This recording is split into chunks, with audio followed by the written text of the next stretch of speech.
Lakini ndugu zangu, nataka niwaambie huruma kubwa sana ambayo yapasa hao wenye sifa hiyo hivi sasa tuwahurumie zaidi, kwa sababu tumefika katika hali mbaya sana. Nao si wengine, ni wale wenye kufanya maasi.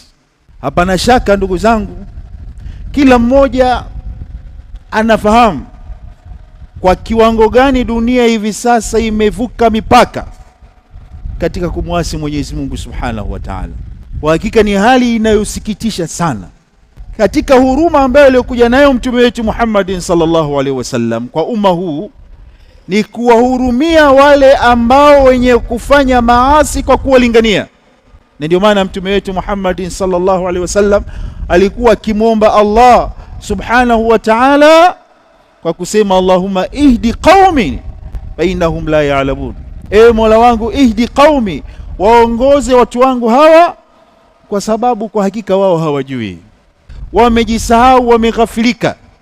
Ndugu zangu katika imani, leo kwa hakika ukiangalia dunia inasikitisha.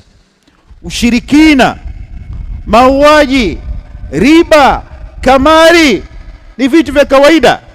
Uzinzi ni vitu vya kawaida. Machafu mbalimbali ni mambo ya kawaida. Kama hatukufanya huruma kwa hawa watu hawa ambao wameingia katika haya mabalaa ya maasi na mabalaa ya kumshirikisha Allah, mabalaa ya riba, mabalaa ya kamari, hatari yake ni kubwa sana. Hatari ya umma ni kubwa sana.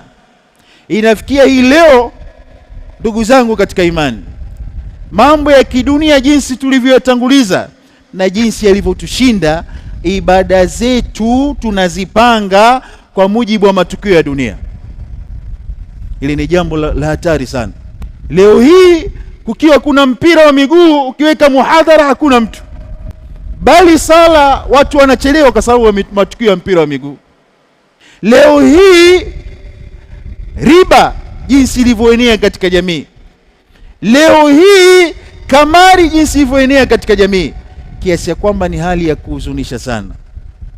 Sasa tunatakiwa tuwekeze huruma, tuwekeze huruma, sifa hii ya huruma, ili tuokoe umma.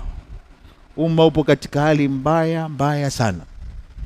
Kama tutanyamaza ndugu zangu katika imani, kama tukufanya kazi ile alotuachia mtume wetu Muhammad sallallahu alaihi wasallam, kazi ya da'wa, kazi ya kulingania umma, kwa hakika itafika wakati ibada zitapotea, dini ya Allah Subhanahu wa Ta'ala itapotea. Hapatakuwa anayeabudiwa katika hii ardhi